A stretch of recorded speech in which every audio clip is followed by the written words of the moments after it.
Buongiorno a Io vorrei Good morning, everyone. I'd like to open this session with a quotation. We decided to come and invest in Italy because we have rare human capital. The selection was based,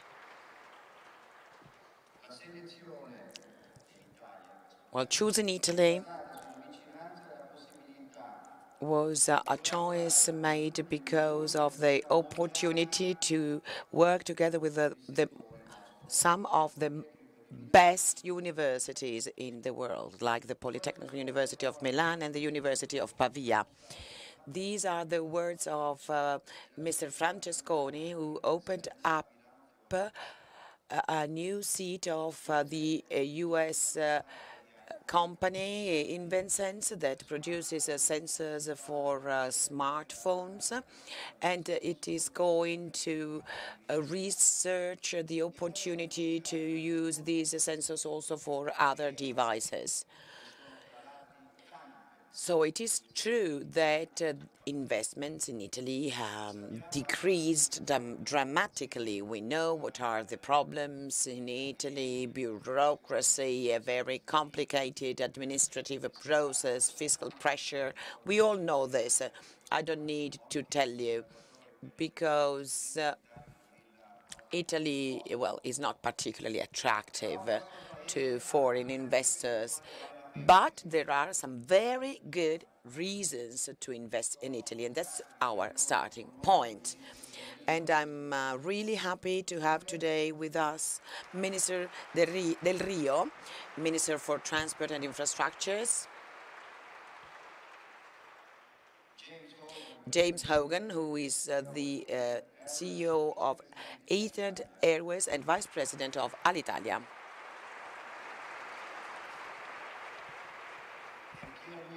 and Pierluigi Stefanini, who is the President of Unipol, Gruppo Finanziario.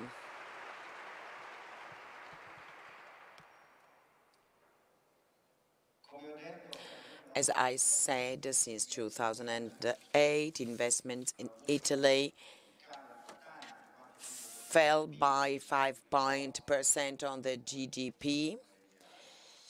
And well, actually, this is quite an impressive figure.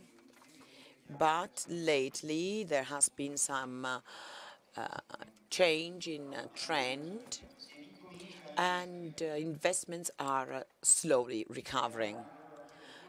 In Europe, at European level, we have two plans: the Draghi plan, called quantitative easing plan, and the Juncker plan of 315 billion euros to help infrastructural investments. But then, well, the minister will talk about this. Visco, governor of Banca Italia, said that after these big European plans, it is important to also encourage private investments in infrastructures. So this is our task that we have to tackle together. This is something that we have to do together, the public sector and the private sector. So I'd like to leave the floor to James Hogan, who's the Vice President of Alitalia. Etihad Airways has invested in Alitalia. He's also Vice President of Jet Airways, Air Berlin. So, well, many important companies at international level of the World Travel Council, member of the Board of Governors of the International Air Transport Association, IATA. He's Australian. He was born in Melbourne. He started working in 1975, and he has always had very important posts in many different companies in the sector of tourism, transport. In 2006, he was appointed CEO of Etihad Airways. And he said, well, one of the biggest orders for airplanes was in 2008, and it was $43 billion. This is a very important kind of investment on the long run because, well, at the moment we mostly have shorter term investments, but we need long-term investments at the moment, and this is a very good example. And I think that then James Hogan is going to talk about this as well. In 2011, this plan has already started to be profitable, 40 millions in terms of earning, and 42 millions of net profits. It has also bought shares in here, Serbia, Delrio Airlines, Airways, and so on and so forth. And 49% of Alitalia now, as you know. So, Mr. Hogan, why it is convenient to invest in Italy? Well, thank you, and good morning. The interpreter is going to have to tackle my poor English with an Australian accent. Are we okay? Thank you. I think in answering the question, it's important to understand Etihad Airways. We're only 11 years old. We are based in Abu Dhabi, which is the capital of the United Arab Emirates. And nearby, we have a major competitor in Emirates and Qatar Airways. When we established the airline back in 2006, we set a clear vision. And the vision was safety, because for air transportation, safety is fundamental. To be best in class. So where we decided to compete in first class, in business class, and economy, that we be the best. As an airline, that we made an economic contribution to Abu Dhabi in many areas, in employment, developing programs for the youth, and creating in aerospace new sectors of investment and employment, and make money. As a new airline, we started with a clean sheet of paper, non-legacy, which meant that we weren't handcuffed by legacy structures of the past. So in a global environment, we could compete in all markets. We operate over 100 aircraft today. We fly to 100 cities of the world.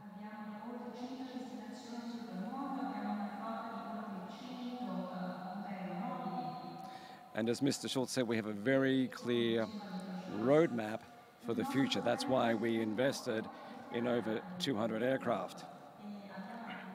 But I must say the $43 billion list price isn't the real price. You have few opportunities in life to negotiate a hard deal with Boeing and Airbus, and we had a very hard negotiation and got a great deal.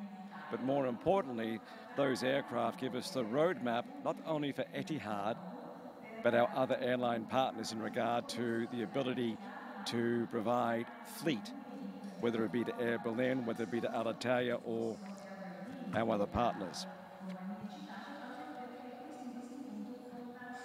Abu Dhabi, why do you create an airline in the Gulf with this investment?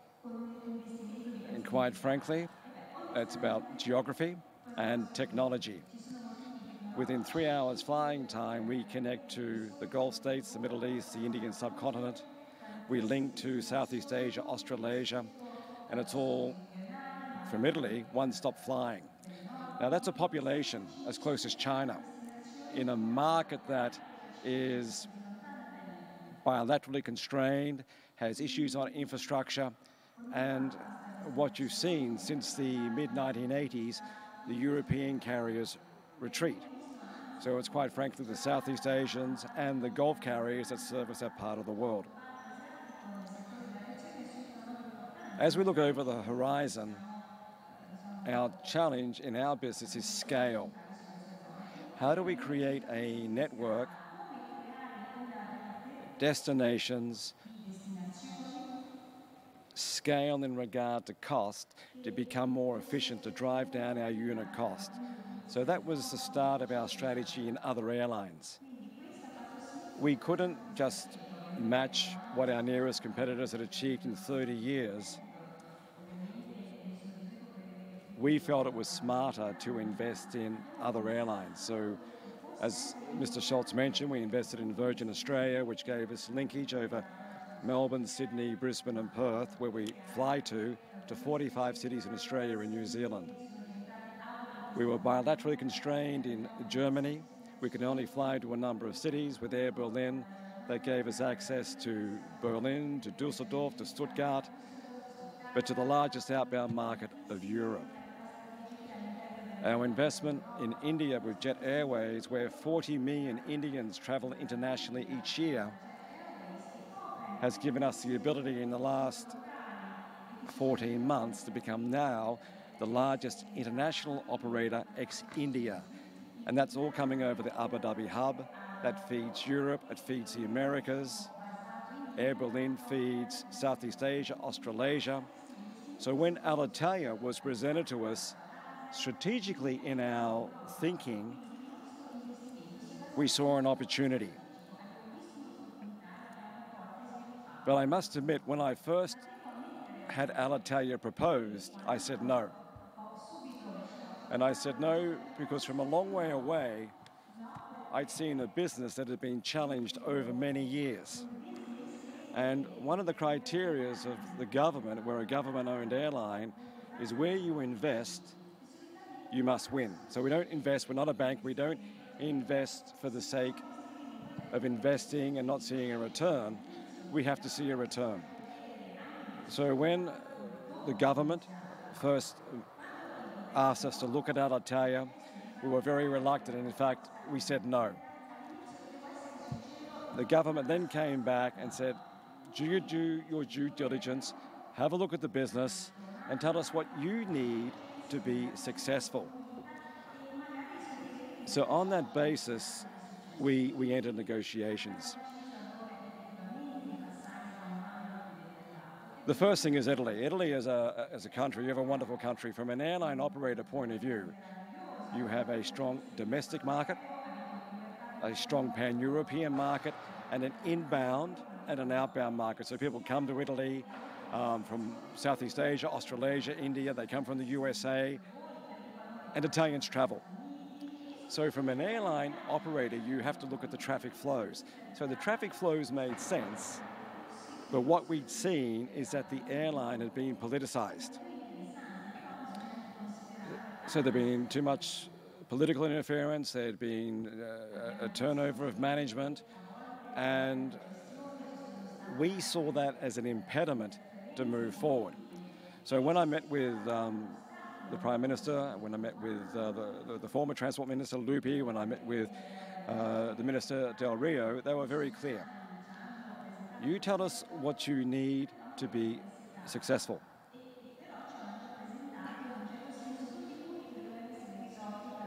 So we set very clear condition precedents in regard to the past wasn't our responsibility. The past, and that was in fact the debt which the banks, UniCredit and Intesa, absorbed. It was working with the unions, and the unions have been outstanding, I must admit, because that was one of our biggest concerns coming in. They understood the need to right size and right shape and worked with us on the industrial plan. Now, this started to give us the confidence that Italy could be right to invest in, that the government goodwill was there, that the other shareholders were prepared to gift the past, and that the unions understood the need to right size. Because we invested over 500 million euros in the business. And we had to ensure that the industrial plan over the next, well, the life of the program, 3 years, was successful. Because to rebuild any business, it doesn't happen overnight. So that meant dealing with pilot organizations, engineers, cabin crew, administrative staff in achieving the right size. We spent considerable time roadshowing, meeting with the staff of Alitalia and presenting the industrial plan. And we presented to people who were being made redundant. And it was important to us that the employees of Alitalia could believe in the turnaround. Because human capital is fundamental. And in investing, the need for change, the need to change for culture, to understand a vision and values is key to success. And I must admit, the staff of Alitalia have been outstanding. They understood the need for change. You know, we're working through evolution. That's not revolution, it's evolution of changing the business. Already we've had over 1,500 Alitalia staff come to Abu Dhabi to spend a 3-day workshop with their peers to understand our culture, the way we provide service. Not to say Alitalia was wrong in the past, no, to say this is another way of doing business. And the reaction of the staff of Alitalia, the can-do, to want to be the best, is evident. I was very clear from the start that, in my belief, if we could ensure the formula was right, Alitalia should be one of the most successful airlines in Europe and one of the most successful airlines in the world, because it has the heart of Italy within the brand, the passion of Italy within the service proposition.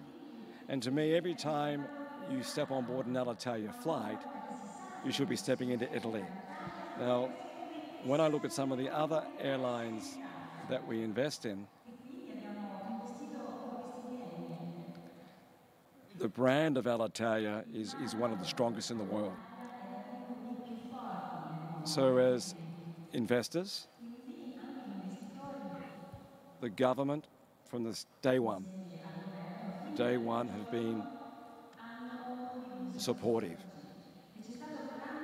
And not just supportive, very supportive at every level. The shareholders made sacrifices. The unions understood the need to reshape. And what you're seeing over the past 12 months is the slow rebuild.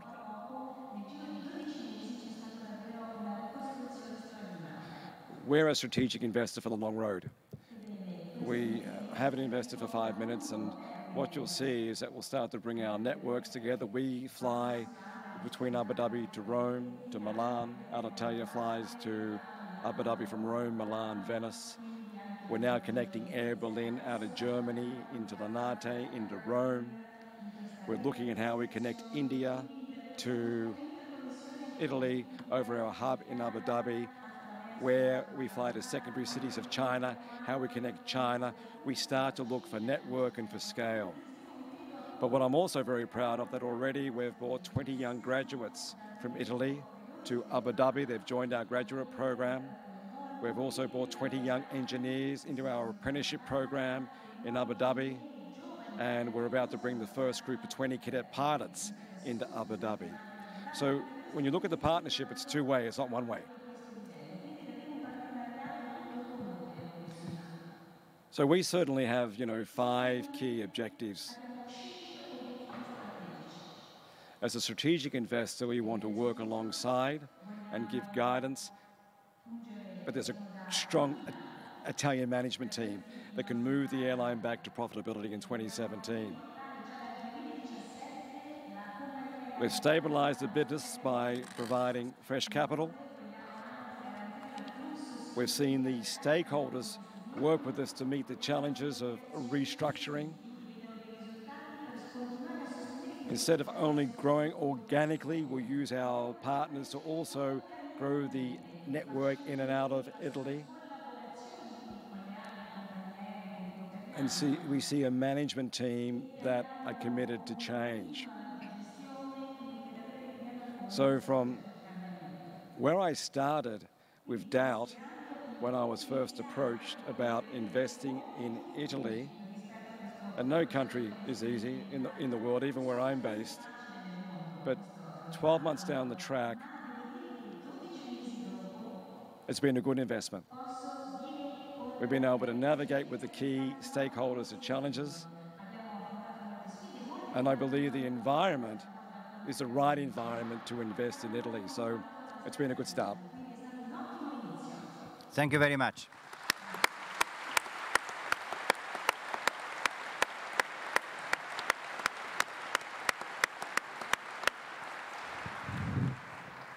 C'è stato Well, there has been a part in Mr. Hogan's speech that really interested me. He said that when they started this cooperation, they didn't stop thinking about the mistakes of the past and all the things that weren't working.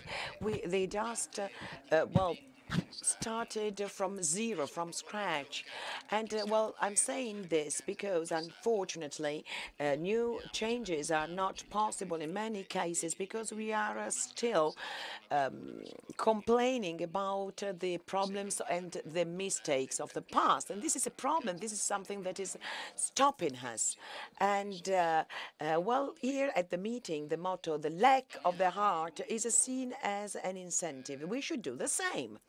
Now we go and move on to Unipol. Pierluigi Stefanini is also president of UGF Bank. I don't want to list all his posts. He has worked for Lega Coop in Bologna, and he was vice president of Lega Coop in Emilia-Romagna.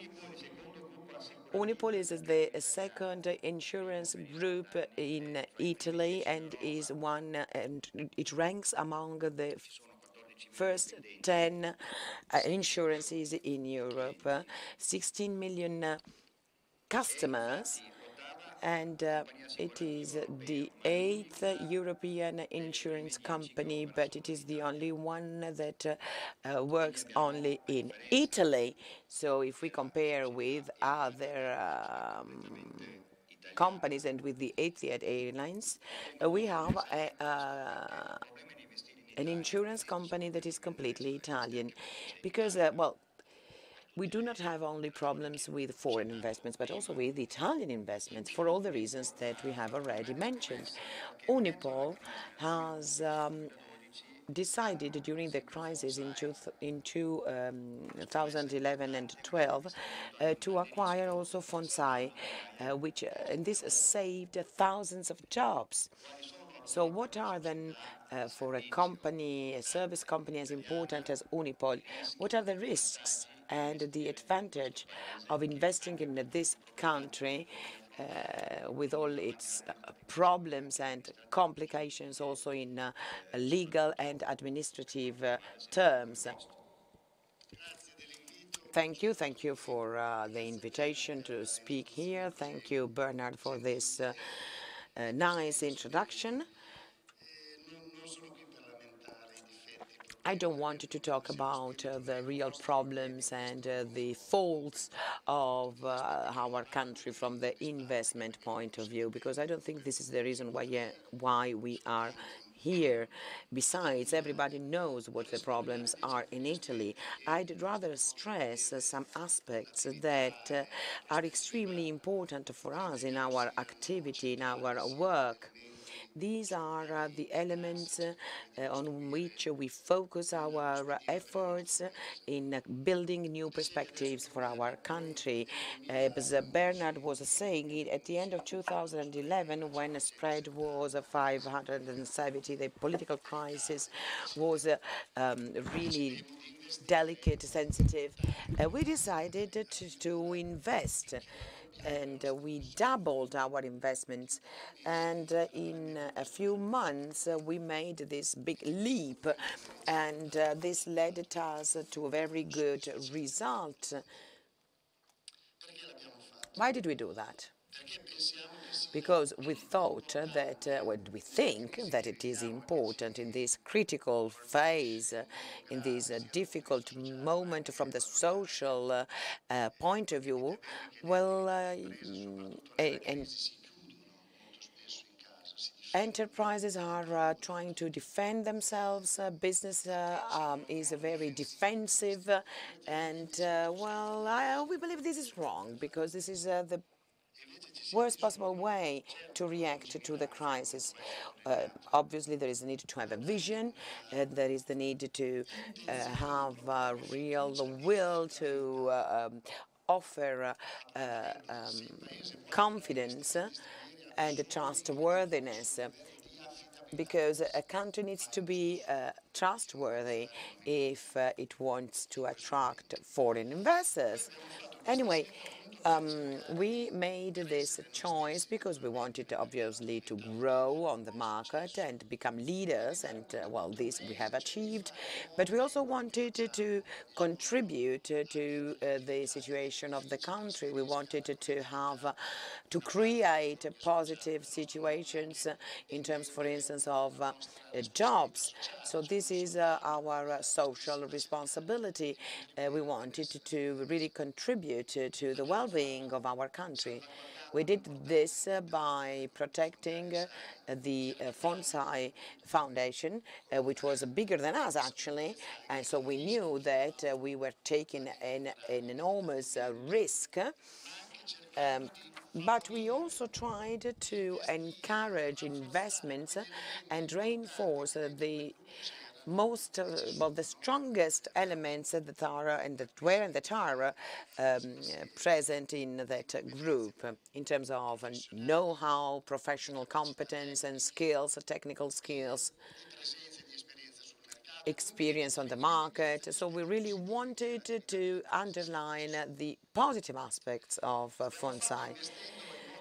We did this by investing significantly, because the group actually invested and 1,400,000,000 euros, and that was a very significant amount. So we launched this proposal on the market, and now we can say, after, well, at the end of 2015, that we will bring back on the market 1 billion. So this actually shows that it was a good investment that actually created benefits and advantages for the investors. The second element I'd like to stress, I don't want to bore you on all the complex aspects in terms of procedures, legal aspects, administrative aspects. Well, I don't want to dwell on that. But anyway, the process took up almost 2 years. We needed all the authorizations, so we are in a financial operator that is controlled by 5 different bodies. So for our insurance activity, so we manage money that is not our own. It is, well, this is the money of our customers. So we really want to be cautious and very, very rigorous. Another important element, as I was saying, is to, well, we actually placed a bet on our country. 70% of our financial assets, over 60 billion, are invested in Italian bonds. So we really made a clear choice there, in spite of all the uncertainty that was characterizing, marking the country, because we really thought that it was our responsibility, because, well, and I really want to use this word, responsibility, to invest in our own country in such a difficult moment. Because of the public debt, the Eurozone criteria and so on. Then there's a third element. We acquired the Fondiaria Sai group, including a chain of hotels called ATA Hotels. And now we have also acquired another chain of hotels called Una Hotel. And we believe that, well, we will become, within this year, the first Italian operator in the hotel sector. And obviously, this has a lot of repercussions and consequences. Well, I'm not telling you anything new now, but it would be important to be able to create a perspective, a different perspective, and I read the declaration, the statements of the ministers recently, to have a new systemic approach to the tourist sector, putting together infrastructural aspects, mobility aspects, services, culture, history. Let's think, for instance, to the food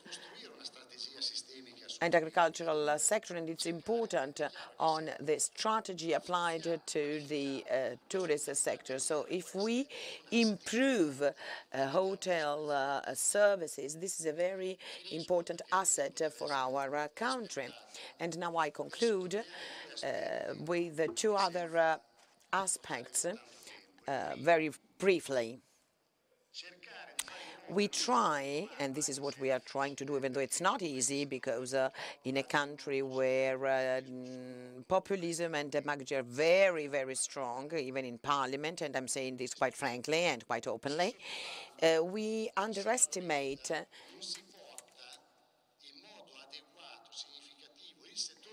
the insurance sector, which cannot play a pivotal role in the country and in supporting, in a way we could even say subsidiarity function in certain aspects from for instance, the environmental protection, from other points of view. Well, the insurance sector could really play a very important role. Unfortunately, Parliament recently, in terms of certain aspects, as for instance the rules on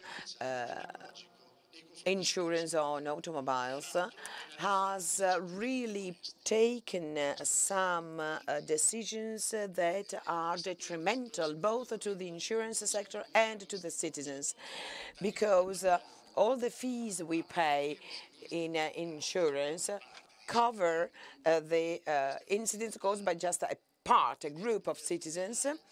And there are some measures that could reduce these insurance costs for all Italian citizens, thus improving competitiveness and modernization in our country, which is an extremely important element for investors, because these are the elements that make a country attractive to investors.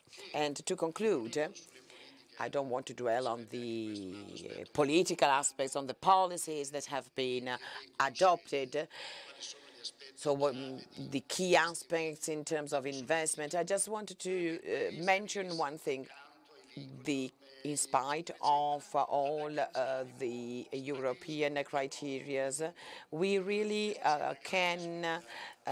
we could actually start to play a role for Europe 2020, but there are some prerequisites, both at economic, social, and institutional level. We need to involve, to share, before we compete. That is to say, we have today to do something that is extremely difficult. We need to be more cooperative. We need to think about this, because generally speaking, everyone wants to work for themselves independently as individuals. Well, we needed to remember that also the others are important for what we want to do. We are living in a context, we're part of something. So if we want to boost our country, we need to be determined in this, sharing, cooperation. This is the most important thing. Then competitiveness comes. as a second element, even though it is extremely important. Then there is a responsibility towards our common well-being. If we want to invest, we have to reinforce our responsibility. We have to ask ourselves, what am I responsible for and to whom?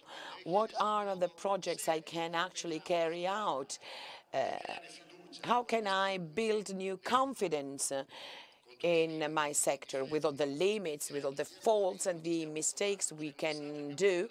That's what we are trying to do. So my message is this.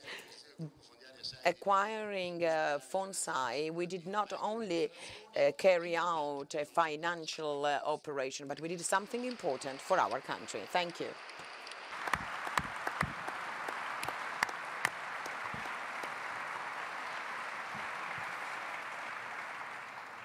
Grazie Pierluigi. Io penso che Thank you very much, Pierluigi. I think the idea of cooperation and collaboration in general, and also, as James Hogan said, partnership in global terms, it's a huge challenge.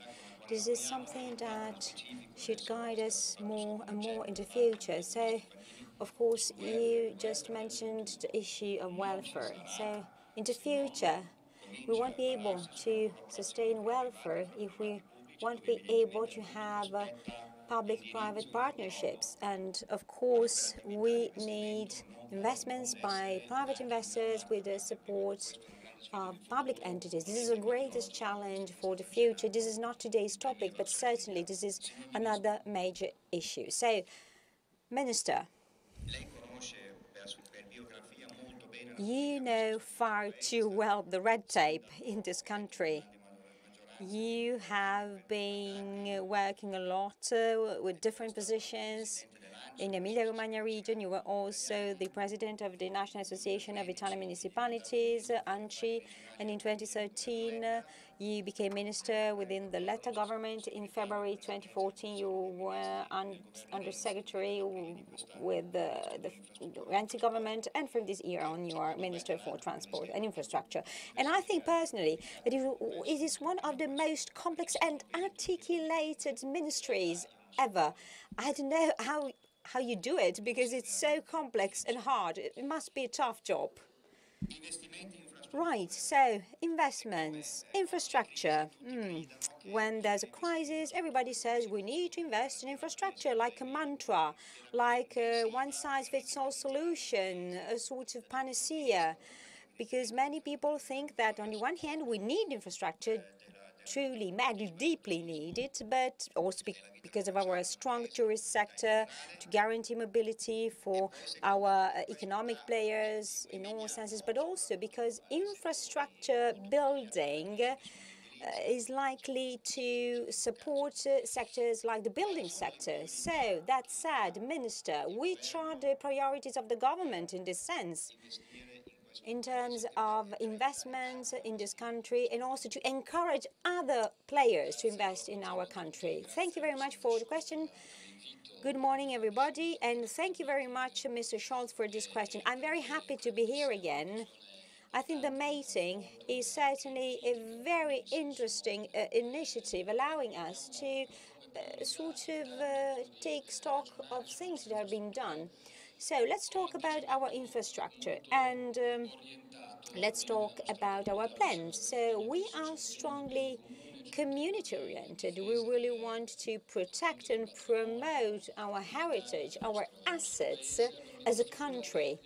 And certainly, infrastructure should be a tool, not, a goal. So, building a new airport or a new highway is a long-term project to guarantee the needed means to keep our country going. So, this is essential. And again, I know that I think that Maurizio Lupi, my predecessor, did a great job. But since I took office, I said clearly that we need, first of all, to make a distinction between what is useful and what is not. We need to be pragmatic, practical. Let's talk about a practical example. For instance, I think that Of course, we need to have fast connections in Sicily. Yes, we should invest there, and we have allocated funds for that. But I consider equally important having a soft infrastructure in Sicily, allowing tourists enjoy the art assets between Catania, Syracuse, and Noto. So encouraging slow tourism through slow transport, not a a high-speed train traveling at 300 kilometers. We also need sustainable infrastructure supporting a different kind of development. Of course, trying to help people becoming self-sufficient. But if we really want to enhance our assets in the south, we really need to involve key and promising local entrepreneurs. 45% of startups is located in the south of Italy. So finally, young people in the south are not relying any longer in public help, public support, but they decide to put their capital at stake, to do something, to have a try. And maybe they will fail, but at least they try. They try with their own means, and this is good. This is a change in mentality. Because, of course, we need to fill gaps. The south of Italy is a bit disconnected, and we need to change that. We need to foster entrepreneurs, people setting up business, people who want to invest, to rely on their assets and skills. But also we need to provide services. I mean, we need to guarantee services such as decent mobility connections, and then waste collection services, water treatment services. I mean, these are sort of services that we take for granted in any European community, but we need to guarantee that in our south. Okay, we need to make the south as a mirror of the north, I mean, with the same level of services and the development, because the south of our country needs to have the same kind of mobility that you can find in the north of Italy to guarantee business travel and so on. So I'm very, very happy that Alitalia has now 144 weekly flights connecting the south of Italy. This is great, and I'm very happy of this sort of development of these new flight slots connecting the south, because this is very important not only for tourist terms, because there are other countries like Turkey and not only that guarantee internal connection at the highest levels, and we need to do the same because this is an essential tool to boost development and growth. But let's first make the distinction. Which are the useful infrastructure projects? Of course, we need to cherry pick between what we need to do and what is not so useful. And of course, the development of the south of Italy is a priority. And also, we do not want to focus only on sort of fast connections and that kind of high-speed projects. Let's consider, for instance, the great success of the slow-speed train that in the north of Italy allows tourists to enjoy the Alps and the landscapes. Again, we need to make distinctions and adjust things to their context. And let's have a look at other figures. Italy, for instance, already has a great sort of road network. We had a lot of roads, but we need to make them safer.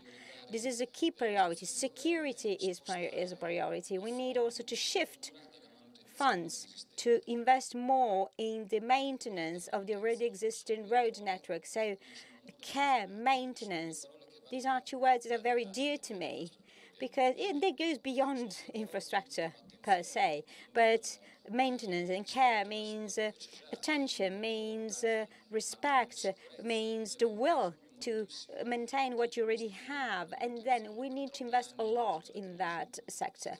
Unfortunately, because of the economic crunch, we had to cut drastically many funds, and unfortunately, I mean, the budget for maintenance was reduced from 40 billion to 20 billion, and that was a tragedy. It was horrible.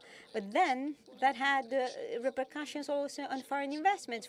Fortunately, we had a plus 20% for that budget in 2014. So slowly we are recovering, but that was one of the major consequences of the crisis. And you know far too well that there was a sort of a drop in the level of maintenance of our rolling stock, of our roads, of our highways. And this is very, very sort of critical, because we need to invest much more in maintenance. This is key. And we need to involve the key players in the transport sector to invest in the maintenance of what we already have. For instance, let's consider rolling stock. Previous investments have been made. Now we need to keep investing. We need to keep developing.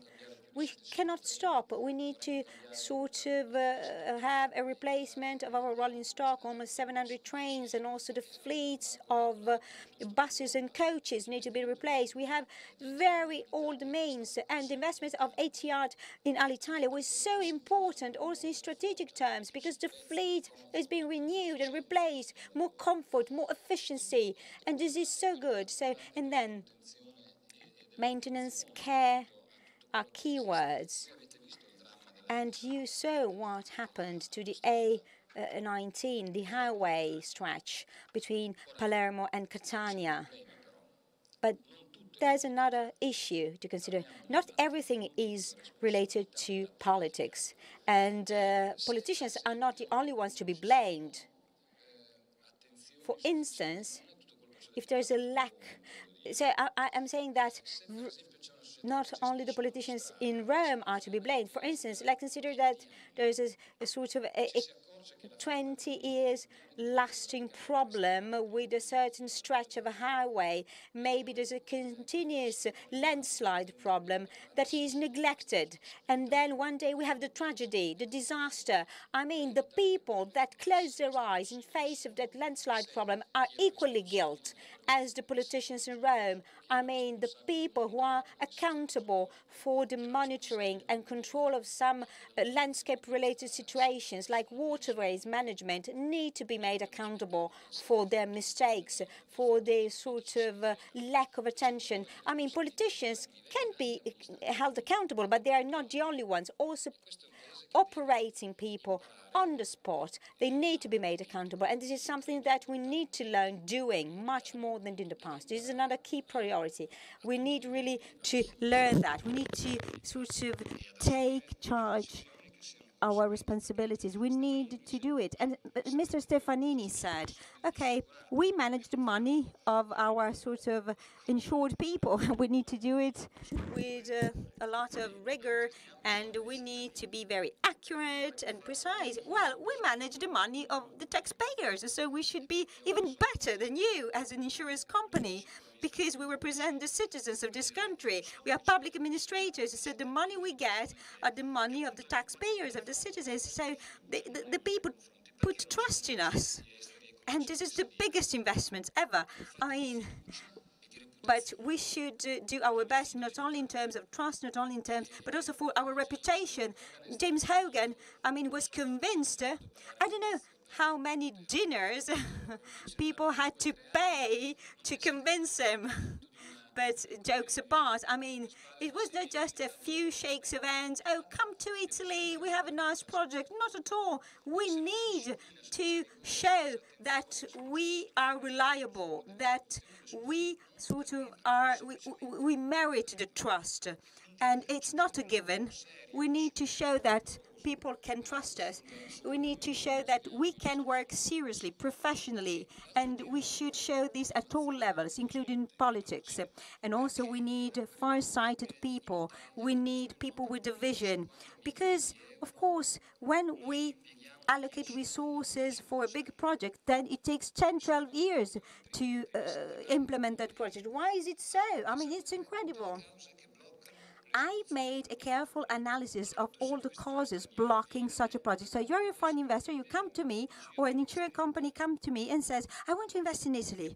I say, fine. And they tell me, can you guarantee the time schedule, the timing of the project. And unfortunately, I have to say, I have big problems in guaranteeing a certain timing. Why? Well, simply because if a company goes bankrupt or if a company opposes a contract being assigned to another company and then everything is blocked, and these are risks.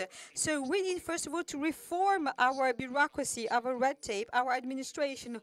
When our Prime Minister Renzi pushes so much on reforms, it does it for good reasons. It doesn't simply say it because he wants to be on the first pages of the newspapers. Not at all. He says it because it is necessary. I mean, we really need to reform some procedures in our country, also to reduce the burden of these blockages. Otherwise, investors will go somewhere else. That's easy. When I had to tackle the crisis of the port in Taranto, and it was horrible. And I was also deeply moved because I remember the workers with us, the workers of the port, and there were these huge port companies saying, "We are leaving. We are sick and tired. We've been waiting for so much time, 12 years. That's enough." And again, and then the workers and the trade unions sometimes do not know what to do. And then, I don't know, there are multinational transporting millions of containers all over the world. And they're desperate. They try to convince the management of these companies, saying, "No, please not leave." But then these companies need facts. And we can play our part. So when we guarantee projects and works in a port, we need to do it with the timing that is applied in Rotterdam. In a few months, not in years. And this is a matter of efficiency. And this means keeping in mind the families of those workers that risk to be thrown in the middle of a road if we do not sort of comply and fulfill our duties. And then we need to think about intermodal transport, trains, and then freight transport, aviation. We need to think about logistics, the right connections. Otherwise, we will leave behind families and people. It's not just a matter of losing companies. We lose important opportunities in terms of development, in terms of growth, in terms of security of the future of our generations, of our country. So this is a very strong commitment that we have to fulfill. And we really need to make a new start for investments and foreign investors. So we need to be very pragmatic in setting our priority list. And another important thing is that we need to select the good projects. We need to sort of cut the preliminary phases, but also we need to keep an eye on the risk of corruption. Corruption is a disease, and nobody approves corruption, of course. We're all against it by nature, but we also need to prevent any corruption from occurring. So in order to avoid any waste or bribing or similar things, we need to adopt clear procedures that present no alternatives. So, I mean, everything needs to be done in a sort of safe way. And of course, we need to carry out feasibility studies in terms of geology, in terms of water management risk. But of course, all that costs money. So let's be clear and safe. So corruption is an ethical issue, but also let's take to remove all the conditions that favor corruption. This is the other key priority. I mean, we need, first of all, to simplify things as much as possible, because if you have more complexity, you don't get more legality. And so, again, this is something that has already been written also in the most famous Italian novel, The Promised Marriage, so the Promessi Sposi by Manzoni. He touched upon that topic already more than 200 years ago. I mean, again, it's not a matter of having a lot of rules. It's about having few good rules and respect them. And, of course, avoiding corruption, it's the work, it's a labor of a whole society, not just of politicians. I mean, people need to be fair and sort of have legal behaviors at all levels. So with a bottom-up but also top-down approach. So legality needs to be there at all levels of society. And again, so simplicity and simplification are a key. And simplicity is very difficult to be obtained. And simplicity seems to be a very complex concept for any politician. I don't know why, but that's the case. I remember a booklet written by a great entrepreneur saying that simplicity is the most difficult thing to get at all levels. Also, if you have a look at our iPhones or other products, the more they are simple, the more successful they are. So user-friendliness is about simplicity, and this is an economic value. And so when things are simple, they are usually huge successes. And again, simplicity is a key to fight against corruption. And also we need solid, robust projects. We need sort of well-designed projects. I wish Italians could do what is done for the Jewish New Year's Eve.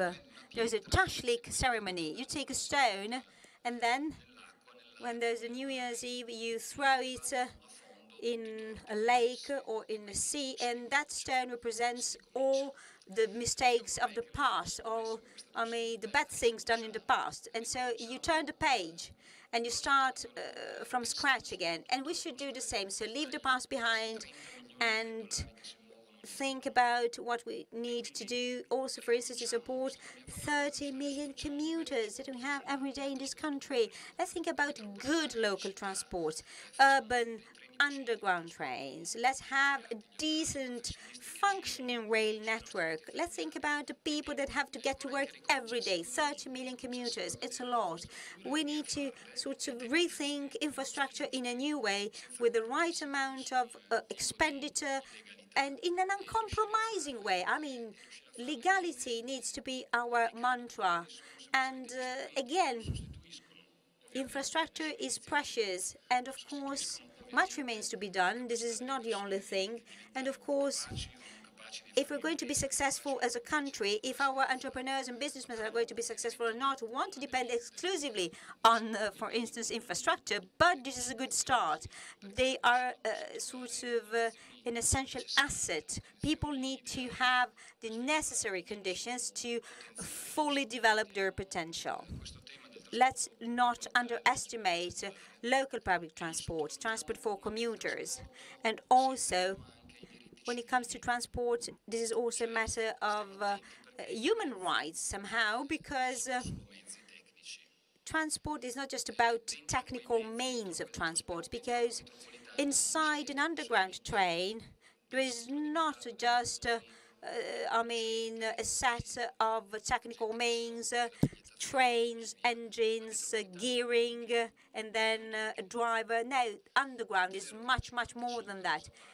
Rosa Parks in '55, who was then one of the protagonists of civic rights battles, started a protest against segregation, and she refused to leave the seat she took in a bus. And that was the start of the civic uprising of the black in the US against segregation. Again, public places like schools, hospitals, but also buses, trains, airports, ports. So public places are much more than simple infrastructure-related places. Either you feel home there as part of a community, or you feel excluded. That's why we need to use infrastructure as a good starting point to make our country recover and go back to the place it deserves to have. Thank you.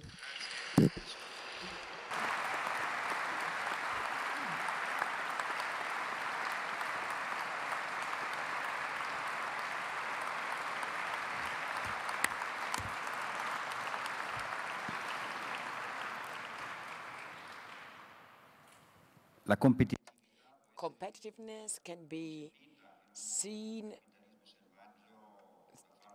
through the eyes of a wild capitalism or as something that encourages our best actions so that what is really fair and useful can come out. So now, my question to James Hogan is this. For what you can see in Alitalia and in terms of the rest of the country as well, is Italy becoming more competitive lately? I sure do. So look, you talked about commitment, and I think commitment equals confidence. We spent 12 months negotiating the deal to invest in Alitalia. In fact, in the last week, we nearly walked away because some of the conditions that were committed didn't appear in the legal agreement.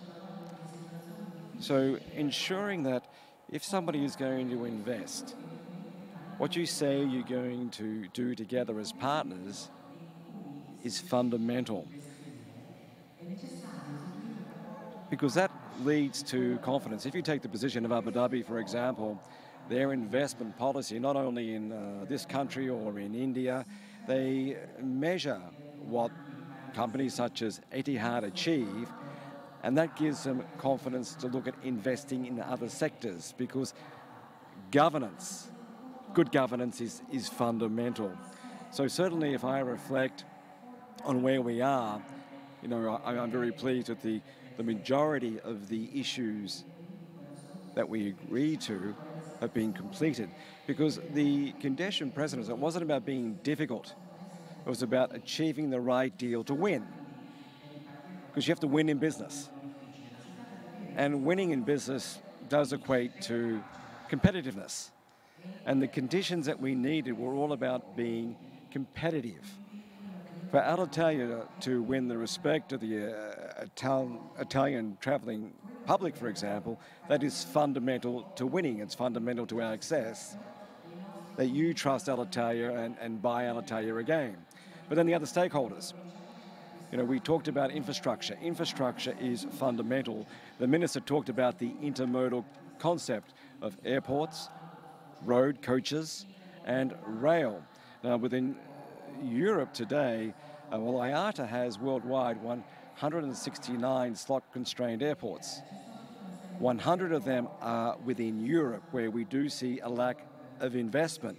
Now, that determines, from my perspective, what cities you operate into, how you build connectivity, but more importantly, how you project your own gateways. So for us, since the investment, the challenge of Rome Airport with the fire and the impact of that fire has certainly impacted our business plan, but equally has impacted tourism and Rome, for example, as a competitive gateway.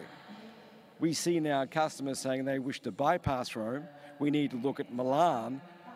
But then you have, if you look at the catalytic impact, your bid for the Olympics moving forward, bringing tourism to your gateway means your gateway airports need to be efficient. So, you know, they're the issues that, you know, I've certainly taken from the comments made. Oh, you can speak but slowly before the translator. My Australian English is very poor. I apologize to the translator. Bene, grazie. Thank you. Thank you, Mr. Hogan. I do believe this is an example that a cooperation at international level is possible and that this cooperation can be profitable for everyone. Now I have a question for Pierluigi Stefanini. From the point of view of the cooperation or the work with the public administration, what are the priorities? I don't want to dwell on all the different sectors, but what are, for you, the main priorities that could make a cooperation with the public administration easier, because we know that it is difficult to obtain permits and authorizations, because there is always this idea that maybe there is someone who is turning things at their advantage. So can you tell something about this? What are the priorities from your point of view?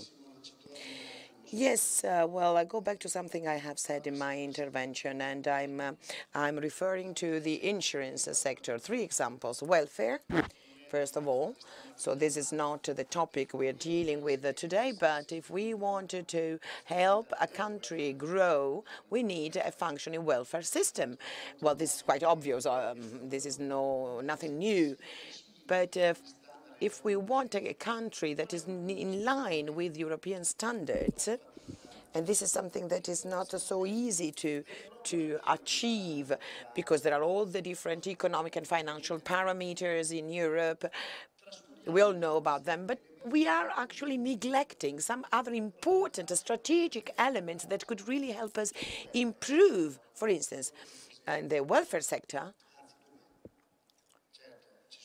Yes, there are some long-time gaps that need to be overcome. For instance, the pension funds in Germany are completely different from the ones we have here.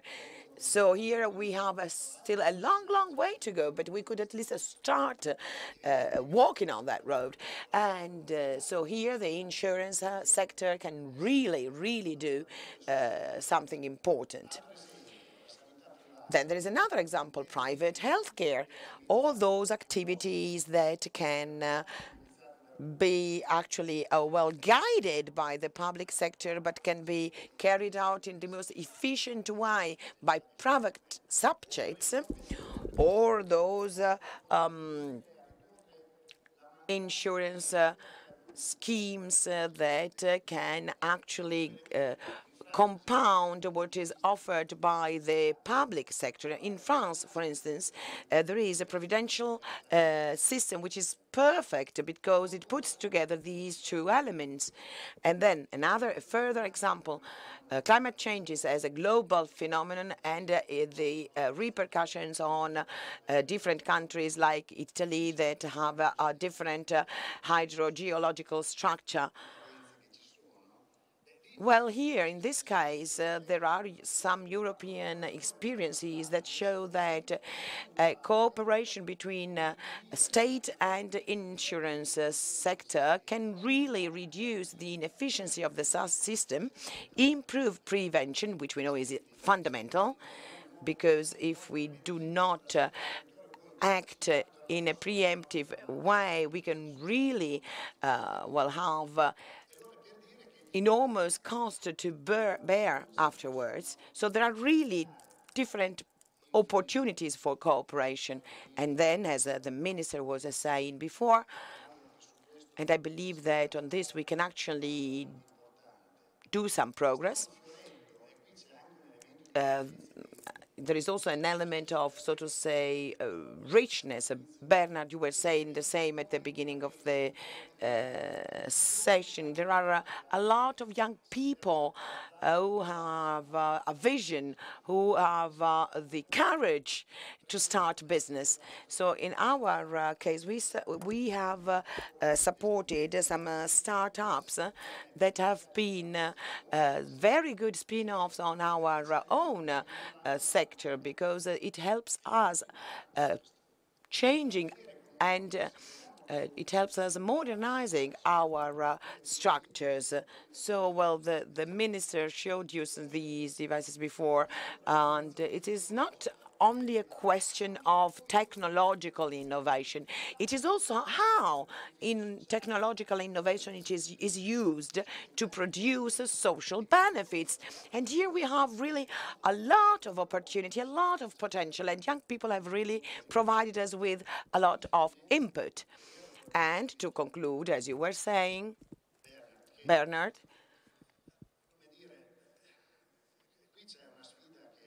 we are facing an enormous challenge that is there for all of us to take. And I say this in a very respectful manner. We need to do a quality leap in terms of rigor of our behavior. And if sometimes, if there is, well, some attempt at corruption, we need to have and live in an environment where corruption can be denounced, singled out, and reacted to. And this has to be a part of a system where something like this has to be possible. And this is a fundamental element, because this is really a big obstacle and hindrance for those big, clean, healthy businesses that are faced with very difficult situations. So let's talk about infrastructures, logistics, of all the people that do the material work and manage mobility of goods and people. Well, here there is really a very serious case of deterioration of the labor market, because if we go on reducing costs, we will create situations of exploitation, illegality, and this has negative repercussions on society. So we really need to react to this, to reject this. And we can do this in cooperation together, because one cannot react individually. We need to create a system, a context, that puts together the public and the private sectors to build an environment that respects the dignity of people.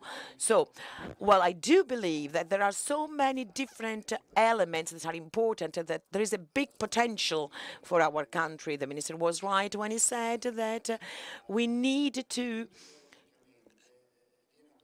find a method, a way to create structures, processes, results, objectives that can be measurable, that can be transparent. And this, I do believe, is the most delicate and difficult aspect that cannot be neglected. Thank you.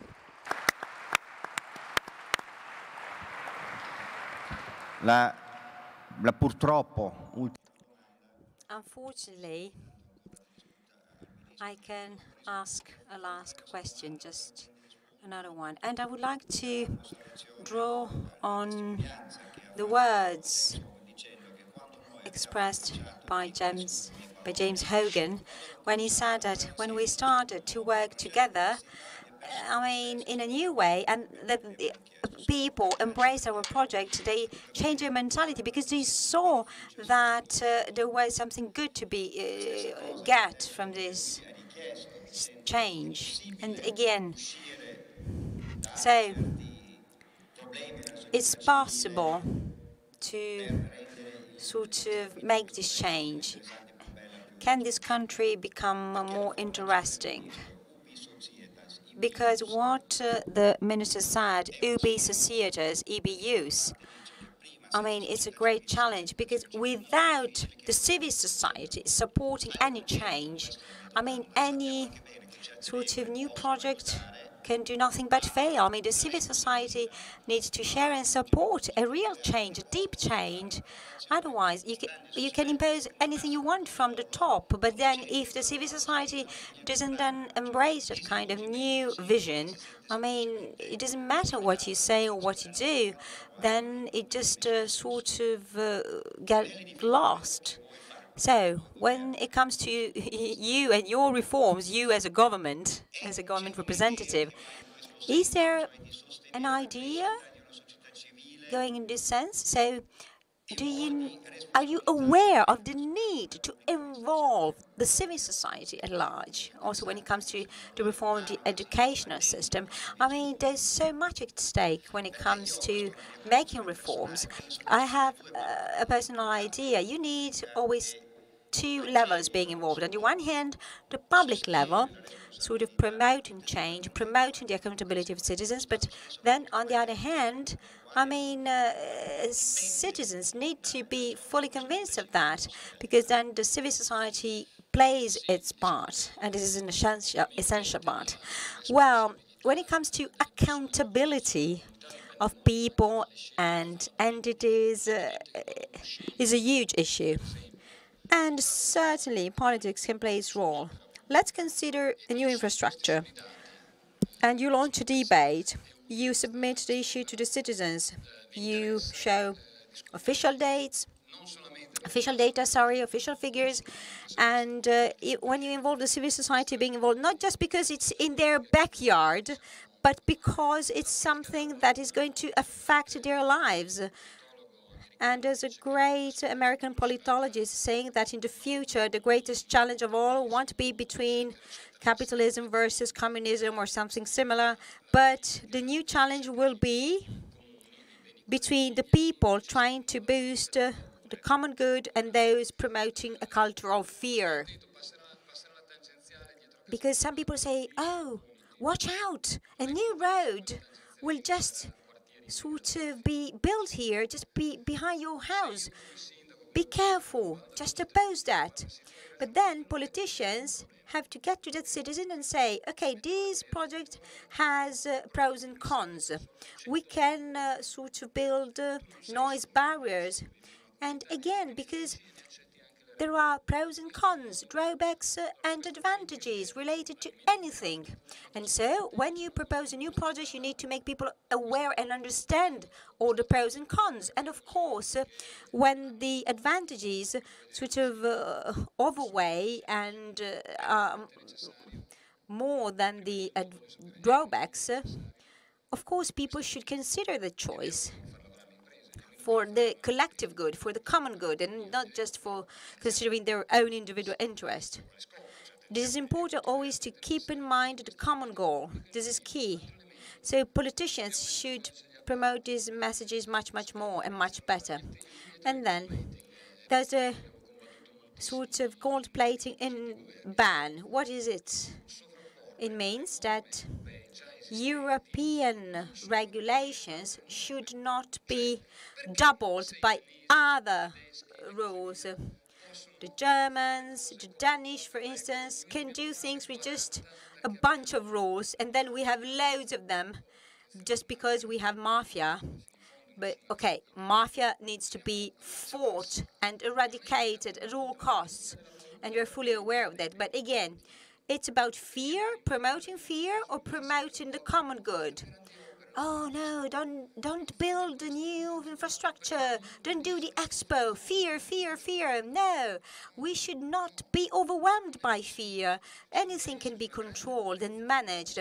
If a country wants to be a world leader, can be the victims of fear? No, private players like Hogan, like Etihad, like other key players can help us, can support us, work with us. I mean, we need to promote the common good and try to foster good projects. Again, it comes to choosing the right partners, the right projects, avoiding overlapping, simplifying things in a good sense. And trying to simplify, streamline procedures, streamline the rules, not have dozens of rules and then none is applied. Again, we need to channel the good energy that we have that is blocked. It's like a paralysis situation. We cannot afford it any longer. And recently, specifically, okay, some good things have been done, but then there are always critics saying, oh, that the wrong choice was made, or that was good, but so many mistakes were made. Well, my inspiration is Moses somehow. I try to have a long vision, and the GDP is slowly recovering. Unemployment is slowly going down. We are starting to do the reforms we need to make. So little by little, we are getting back on track. We are starting to win again that confidence, that trust that we deserve. Also internally, and we need to turn all that into positive energy, positive collaboration and partnerships with the great potential that this beautiful country called Italy has. Thank you.